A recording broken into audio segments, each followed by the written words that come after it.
श्री गणेशाय नमः।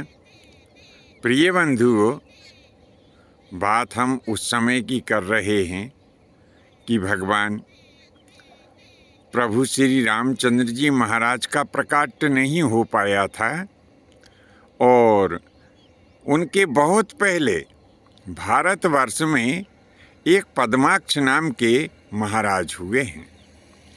महाराज पद्माक्ष माता लक्ष्मी के बहुत बड़े भक्त थे, तो उन्होंने माता लक्ष्मी की तपस्या की और माता लक्ष्मी जब प्रसन्न हुई तो कहने लगी कि हे पुत्र वरदान मांगो।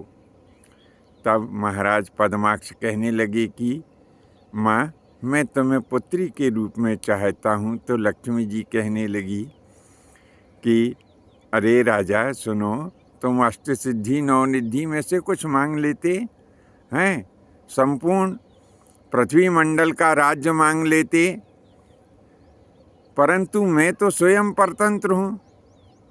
मैं भगवान विष्णु के अधीन हूँ, इसीलिए यदि मुझे मांगना है तो भगवान विष्णु की आराधना करो। तब राजा पद्माक्ष ने भगवान विष्णु की आराधना की। भगवान प्रसन्न हो गए और कहने लगे कि पुत्र वरदान मांगो। तब पद्माक्ष ने कहा कि प्रभु, यदि आप प्रसन्न हैं तो मैं चाहता हूँ कि लक्ष्मी जी को मैं अपनी पुत्री बनाना चाहता हूँ।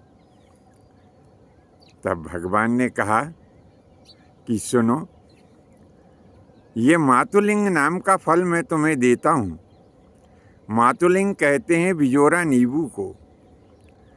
तो भगवान कहने लगे कि इस मातुलिंग नाम के फल को तुम घर ले जा कर के खड़ा काटना। खड़ा काटने से मतलब जिधर इसकी जो फांकें जो जुड़ी हुई रहती है तो उधर से।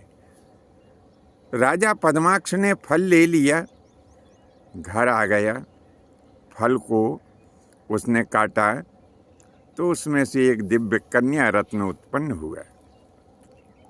राजा पद्माक्ष समझ गए कि यह माता लक्ष्मी मेरे यहाँ पुत्री के रूप में पधार चुकी हैं। पद्माक्ष ने बड़े ही सुंदर तरीके से माता का लालन पालन किया, नाम रखा पद्मावती। पद्मावती राजा पद्माक्ष के यहाँ जब वृद्धि को प्राप्त हो विवाह के योग्य हुई तो राजा पद्माक्ष ने देश देशांतर के राजाओं को आमंत्रित किया और अपनी प्रतिज्ञा उनको सुनाई कि जो भी नीले मेघ के रंग में अपने आप को राजा रंग लेगा, उसी से ही पद्मावती का विवाह कर दिया जाएगा। कोई भी राजा नीले मेघ के समान अपने स्वरूप को नहीं रंग पाया तो क्या हुआ?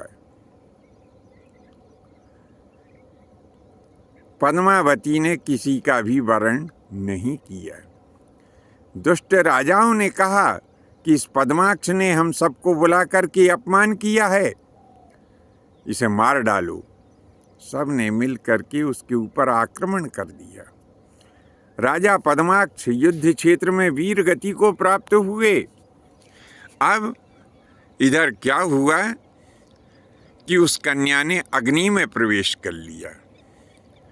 अग्नि में प्रवेश कर लिया और हुआ क्या था कि उस सभा मंडप में रावण भी गया हुआ था।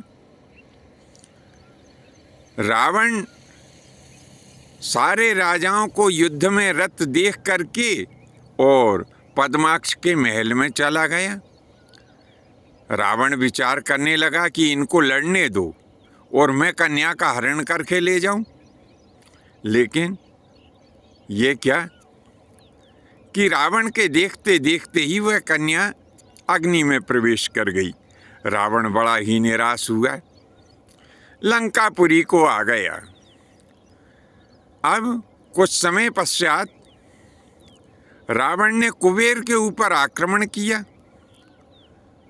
और अलकापुरी को जीत करके पुष्पक विमान कुबेर से जब उसने छीन लिया तो वह पुष्पक विमान में बैठ करके आकाश मार्ग के द्वारा लंकापुरी वापस जा रहा था कि क्या देखता है, मार्ग में आते हुए उसने क्या देखा कि वही कन्या समुद्र के निकट बैठी हुई है। यह वही स्थान है जिसे आजकल की उड़ीसा कहा जाता है।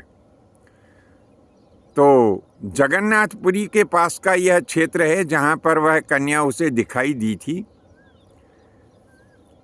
राजा रावण ने पुष्पक विमान नीचे उतार लिया और उस कन्या की तरफ बढ़ा कि अरे तुम जो बार बार मेरे सामने आती हो और बार बार अदृश्य हो जाती हो, आज मैं तुम्हें छोड़ूंगा नहीं, बिल्कुल लंकापुरी ले जाऊंगा। ऐसा कहते हुए जब वह उस कन्या की तरफ बढ़ा तो वह कन्या पुनः अग्नि में प्रवेश कर गई। फिर तो रावण ने क्या किया कि वह अग्नि की जो राख थी उस राख को एक संदूक में बंद कर लिया और लंकापुरी आ गया। रात्रि के समय उसने मंदोदरी से कहा कि मैं तुम्हारे लिए बड़ा ही सुंदर तोहफा लाऊं। मैं आपको बता दूं कि उस राख में क्या था। रावण ने ये देखा, उस राख को जब संदूक में डाल रहा था तो उसमें 3 अनमोल रत्न थे। तो विचार करने लगा कि इन तीनों रत्नों को, ये 2 रत्न तो मंदोदरी के कुंडल में लगवाऊंगा और एक उसकी नाक की नथनी में लगवाऊंगा।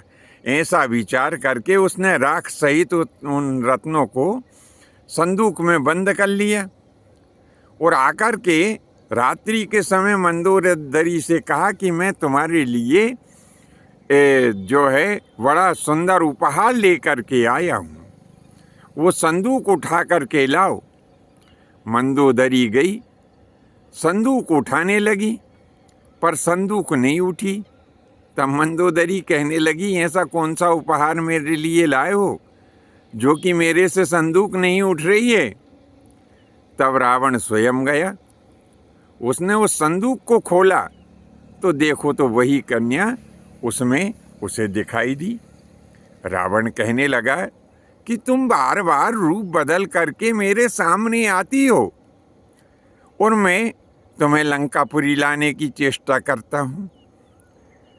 तब वह कन्या हंसते हुए कहने लगी, अरे सठ, तू क्या मुझे लंकापुरी लाता है, मैं स्वयं ही लंकापुरी आती हूँ और अभी मैं 2-3 बार और आऊँगी लंकापुरी।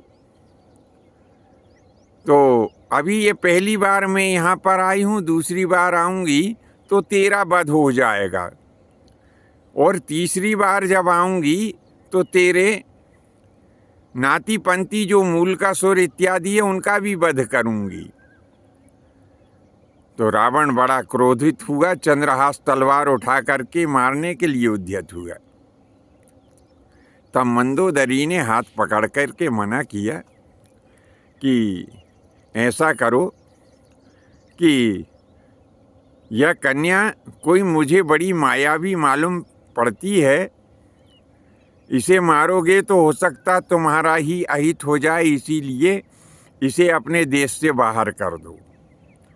तब रावण ने अपने सेवकों को बुला करके वो कन्या को संदूकची में बंद करके और राजा जनक के जो बाग में गड़वा दिया था। तो बंधुओं, कालांतर में वही कन्या राजा जनक को प्राप्त हुई और भगवती सीता के नाम से विख्यात हुई। आज के लिए बस इतना ही। शेष अगले भाग में नए विषय के साथ में उपस्थित होंगे। आज्ञा दीजिए। धन्यवाद। जय माता की, जय परशुराम जी की।